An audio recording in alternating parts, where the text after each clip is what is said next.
الحمدللہ الحنان المنان والصلاة والسلام على حبیب الرحمن محمد المصطفیٰ صلی اللہ تعالی علیہ وسلم صاحب القرآن اشہد ان لا الہ الا اللہ الملک الدیان واشہد ان سیدنا ومولانا محمدا عبدہ ورسولہ اما بعد فاعوذ باللہ من الشیطان الرجیم بسم اللہ الرحمن الرحیم قال اللہ تبارک و تعالی فی القرآن المجید والفرقان الحمید لقد کان لکم فی رسول اللہ اسوۃ حسنہ آمنت باللہ صدق اللہ مولانا العظیم وصدق رسولہ النبی الامین المتین الکریم الرؤوف الرحیم ونحن علی ذلک لمن الشاہدین والشاکرین والحمد للہ رب العالمین۔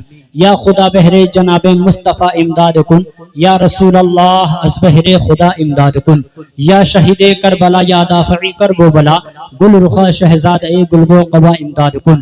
آئیے حضرات، ہمارا سب سے پہلے آقا نامدار مدنی تاجدار محبوب پروردگار شافعی روز شمار دونوں عالم کے مالک و مختار، بے کسوں کے کس بے بسوں کے بس بے سہاراں کے سہارا بے چاراں کے چارہ یتیموں کے آقا جناب محمد رسول اللہ صلی اللہ تعالی علیہ وسلم کی بارگاہ بے کس پناہ میں سارا مجمع با آواز بلند درود پاک پیش کر لیں۔ سب میرے ساتھ مل کر پڑھیں اللہم صلی علی، سب پڑھیں درود پاک اللہم صلی علی سیدنا و شفیعنا و قریبنا و طبیبنا و حبیبنا و مولانا محمد و بارک وسلم۔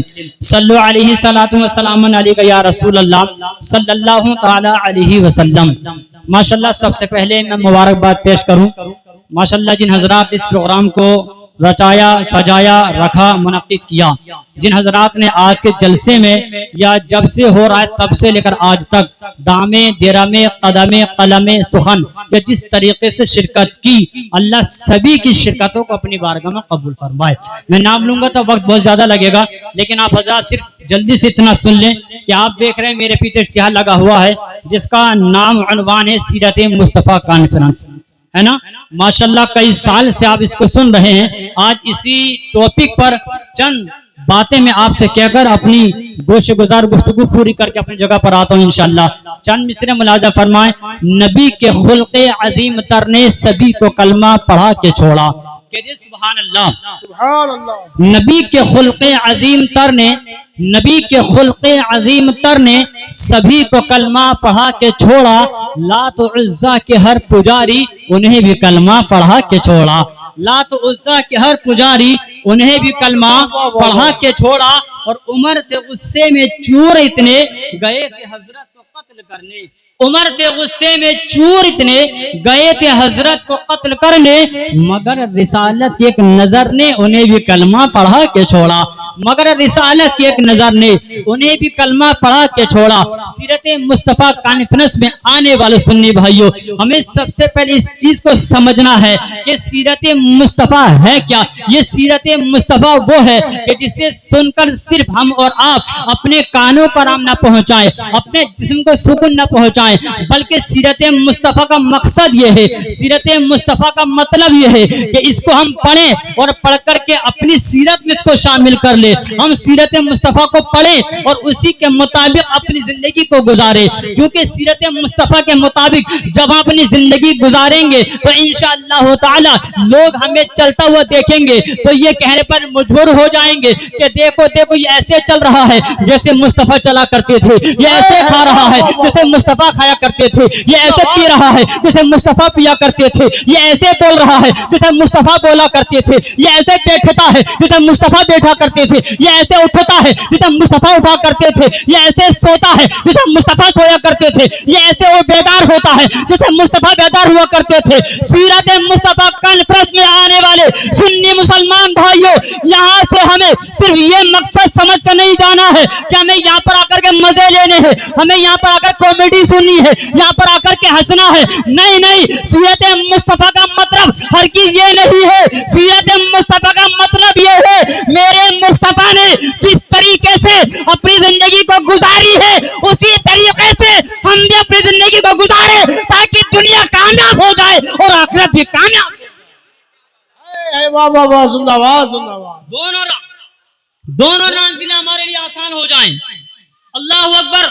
سیرت مصطفیٰ اتنا وسیع و عریض عنوان کہ کئی راتوں اس پر گفتگو ہو سکتی ہے. راتیں ختم ہو جائیں گی، باتیں ختم نہیں ہوں گی. راتیں ختم ہو جائیں گی، باتیں ختم نہیں ہوں گی. مختصر سنیں آپ اور بات جلدی سے ختم کریں. سیرت مصطفیٰ کی ایک ہلکی سی جھلک میرے ذہن میں آتی ہے. یہ مدینہ کی سرزمین ہے. اسی مدینے کے اندر میرے مصطفیٰ صلی اللہ تعالی علیہ وسلم کے جب آخری ظاہری ایام گزر رہے ہیں، میرے مصطفیٰ صلی اللہ تعالی علیہ وسلم جب دنیا سے وفات پانے والے ہیں، دنیا کو چھوڑ کر جانے والے ہیں، تو میرے آقا کا وہ اعلان مجھے یاد آ رہا ہے. میرے سرکار نے سارے مدینہ والوں کو اکٹھا کیا تھا اور سب کو اکٹھا کرنے کے بعد ارشاد فرمایا تھا کہ اے لوگو، آج مجھ پر اگر کسی کا حق آتا ہو تو وہ مجھ سے اپنے حق کو لے سکتا ہے. آج مجھ پر اگر کسی کا حق آتا ہو تو وہ مجھ سے اپنے حق کو لے لے. وسیعاری میں نے پہلے کہہ دیا، لیکن ہم نے اگر اسی بات پر عمل کر لیا تو جلسہ سجانا کامیاب، جلسے میں آنا کامیاب، جلسے میں سننا کامیاب اور جلسے میں تقریر سنانا کامیاب ہے کہ نہیں؟ سرکار کا یہ جملہ اپنے دل کی تختی پر نوٹ کر کے جاؤ. صرف اس کان سے سن کر اس کان سے اڑانا نہیں ہے، بلکہ ہمیں سمجھنا ہوگا کہ میرے آقا ارشاد فرماتے ہیں کہ آج اگر مجھ پر کسی کا حق آتا ہو تو وہ مجھ سے اپنے حق کو لے لے. ان علماء کی موجودگی میں اتنا بتا کر آگے بڑھ کے بات ختم کر دوں، یہ جملہ میرے مصطفیٰ کے لیے نہیں ہے. ارے مصطفیٰ کا حق تو ہم پر ہے. میرے آقا کا یہ احسان ہے کہ سرکار نے ہمیں کلمہ عطا کیا، سرکار نے ہمیں قرآن عطا کیا، سرکار نے ہمیں سب کچھ عطا کیا. کھانے کو ملا ہے تو نبی کے صدقے میں، پہننے کو ملا ہے تو نبی کے صدقے میں، سانسیں ملی ہے تو نبی کے صدقے میں. شجر حجر بحروں پر خشک و تر، انسان جنات کائنات جمادات نباتات، یہ ساری کائنات اللہ نے پیدا کی ہے تو مصطفیٰ کے صدقے میں ہے. ارے مصطفیٰ کے ایک احسان کا بدلہ ہم ادا نہیں کر سکتے، بلکہ یہ حکم تو ہمارے لیے ہے، تمہارے لیے ہے، ہم سب کے لیے ہے. اے میرے آقا کے غلاموں، نبی یہ فرمانا چاہتے ہیں، اے میرے امتی، جب تو دنیا سے جائے تو اس حال میں جانا کہ کسی کا حق تجھ پر ہرگز نہ آتا. کیا بات ہے، تجھ پر نہ آتا ہو. ورنہ یاد رکھنا، نماز روزہ عبادت ریاضت تمام بیکار جب تک اللہ تعالیٰ کا وہ بندہ جس کے دل کو ہم نے ٹھیس پہنچائی، تکلیف پہنچائی ہے، وہ راضی نہیں ہوگا، اللہ راضی نہیں ہوگا. یہ حقوق العباد میں ہے. سرکار نے فرما دیا مجھ پر کسی کا حق آتا ہو تو مجھ سے لے لے.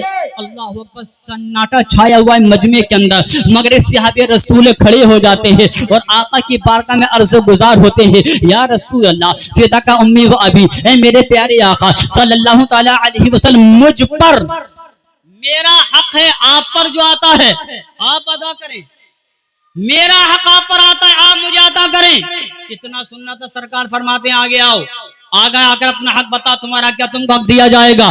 کہا فلا جنگ میں، فلا غزبے میں، غزبہ اس کو کہتے ہیں جس جنگ میں مصطفیٰ شرکت فرمائے ہوئے. فرما دیا، ارشاد فرمائے میرے آقا نے آگے آؤ اپنا حق بتا، تمہارا کیا تمہیں دیا جائے گا.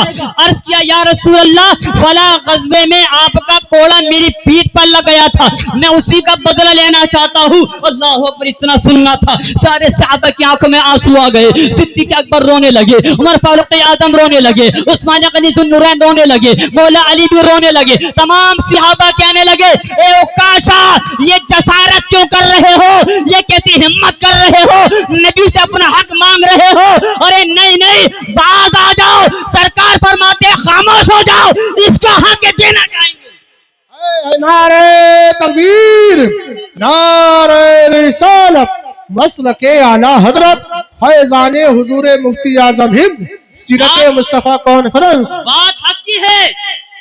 ہمارا اپنے بھائی کے حق کو حذف کر لے کرتے، ڈکار نہیں لیتے، زمینوں کو لپیٹ جاتے ہیں، ہضم نہیں ہوتی. پیسہ بیلنس اپنے اکاؤنٹ میں چپکے سے چلا لیتے، پتہ ہی نہیں چلتا. یاد رکھنا، اگر کسی کے حق تو دور کے بعد کس کا اگر ایک پیسہ بھی مار کر دنیا سے چلے گئے تو 700 وہ نمازیں دینی ہوں گی جو قبول ہو گئی ہوں، جو قبول ہو گئی ہوں. یا تو ایک سجدے کا نہیں پتہ قبول ہے کہ نہیں. تو 7 سے کہاں سے قبول ہوں گی میرے عزیزو. مختصر وقت میں بات جلدی سے سمیٹوں. سرکار فرماتے عکاشہ بولو تمہارا حق ہے نا, تم کو دیا جائے گا. آقا فرماتے بلال جاؤ میری بیٹی فاطمہ کے گھر سے کوڑا لے کر کے آ جاؤ. وہی کوڑا لے کر کے آ جو فلاں قصبے میں میرے پاس تھا عکاشہ کے پڑا تھا. بلال جاتے ہیں کوڑا لے کر کے آتے ہیں, حضور کو دے دیتے ہیں. سرکار فرماتے عکاشہ آگے آؤ اور لو کوڑا اور اپنا بدلہ پورا لے لو, اپنا بدلہ پورا کر لو, اپنا حق کا مطالبہ پورا کر لو. اتنا سننا تھا عکاشہ نے اپنے ہاتھ میں کوڑے کو لے لیا. اب صدیق اکبر آگے آ جاتے ہیں. یہ وہ صدیق ہے کہ ہر وقت میرے سرکار کے ساتھ میں ہے, تنہائی میں ہے تو سرکار کے ساتھ میں ہے, بھیڑ میں ہے تو سرکار کے ساتھ میں ہے. میرے آقا صلی اللہ علیہ وسلم کی ساتھ میں ایسے ساتھ کہ غار میں ہے تو ساتھ میں ہے, مزار میں ہے تو بھی ساتھ میں ہے. آگے آ گئے, آگے آ کر کے کہہ دے یا رسول اللہ حکم فرما دیں وہ بدلہ میں چکا دوں, میں چکا دوں. عکاشہ کوڑا ہی مارنا چاہتے ہو چلو میرے مار لو. عمر فاروق اعظم آتے کہتے نہیں میرے کوڑا مار لو. عثمان غنی کہتے نہیں میرے کوڑا مار لو. مولا علی کہتے نہیں میرے کوڑا مار لو. یہ کیسا عشق ہے کہ یہ آگے بڑھ کر کے یہ نہیں چاہتے کہ سرکار کو کوئی زخمی کر دے, سرکار کی شان میں توہین کر دے, سرکار کی شان میں اتنا سی گستاخی کر دے. یہ وہ نبی کے صحابہ ہے کہ مصطفیٰ کے وضو کے پانی کو بھی زمین پر نہ گرنے دے تو خون کیسے گرنے دے سکتے ہیں؟ تو وضو کے پانی کو نہ گرنے دے تو خون کیسے گرنے دے سکتے ہیں؟ کہا یا رسول اللہ حکم عطا کریں, اجازت دیں. سرکار فرماتے ہیں نہیں. مقصد سمجھو, مطلب سمجھو, سیرت مصطفیٰ کو سمجھو. کیا ہے سیرت مصطفیٰ؟ یہ ہے سیرت مصطفیٰ. سرکار فرماتے ہیں نہیں, بات حق کی ہے, بات حق کی ہے. آئے عکاشہ کہنے لگے یا رسول اللہ جس وقت آپ کا کوڑا پڑا تھا نا میری پیٹ برہنہ تھی. اللہ, میری پیٹ پر کرتا نہیں تھا, کپڑا نہیں تھا.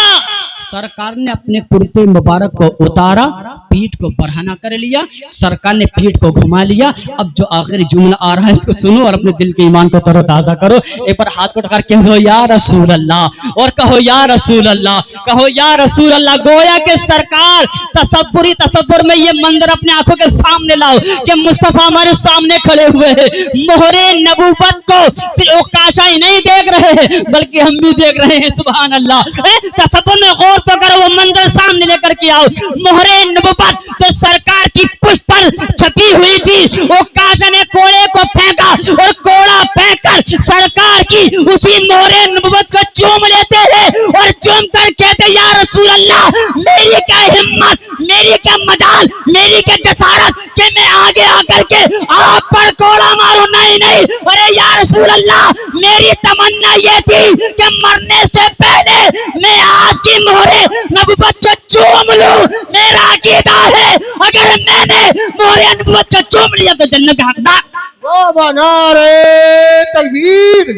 بھائی محبت سے بولی, جیسا خطاب ویسی نعرہ ہونا چاہیے. محبت سے بولو نعرہ تکبیر, نعرہ رسالت, مسلک اعلی حضرت فیضان حضور مفتی اعظم ہند سیرت مصطفیٰ کانفرنس مولانا آصف سبحانی صاحب قبلہ.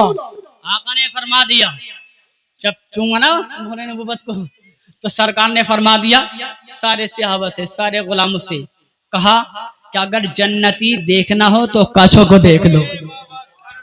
اتنی کنجوسی بولو گے یار, اتنی کنجوسی سے ذرا جھوم کے بولو سبحان اللہ. سرکار فرماتے جنتی دیکھنا ہو تو میرے عکاشوں کو دیکھ لو, عکاشہ کو دیکھ لو. اور بات یہ پر ختم نہیں ہوتی مگر میں اختصار میں بات کو سمیٹوں. مسجد نبوی میں عکاشہ پہنچے. جب یہ تمام معاملہ ہو گیا, معاملہ تمام ہونے کے بعد ہم مسجد نبوی میں پہنچے اور پہنچنے کے بعد وہی جملہ جو میرے آقا نے فرمایا تھا اب عکاشہ بھی کہنے لگے کہ میرے سامنے بیٹھنے والوں اگر تمہارا حق مجھ پر آتا تو لے لینا. واہ واہ واہ واہ واہ, کیا بات ہے سبحانی صاحب. اگر تم پر آتا ہو تو تم مجھ سے حق لے لینا. میں نہیں چاہتا, مجھے معلوم ہے کہ اب انتقال ہونے والا, دنیا کو چھوڑنے والے, جانے والے, مگر دنیا سے جانے سے پہلے میں چاہتا ہوں آقا کے اس فرمان پر عمل ہو جائے اور میرے آقا فرما دے عکاشہ تو اس حال میں آیا ہے کہ تجھ سے میں بھی راضی ہوں, اللہ بھی راضی ہو گیا. واہ واہ واہ واہ, زندہ باد, زندہ باد. کیا بات ہے سبحانی صاحب, بہت اچھے. یہ ہے سیرت مصطفیٰ. انشاءاللہ عمل کرو گے نا انشاءاللہ؟ انشاءاللہ ہاتھوں کو ڈاکا نیت کرو انشاءاللہ. نیت کرنے سے کچھ نہیں جائے گا، پیسہ ختم نہیں ہوگا، آپ کا اکاؤنٹ خالی نہیں ہوگا انشاءاللہ. یاد رکھیے گا اگر ہم نے اس گفتگو پر عمل کر لیا تو ہمارا ہر انشاءاللہ تعالی معاملہ کامیاب ہو جائے گا.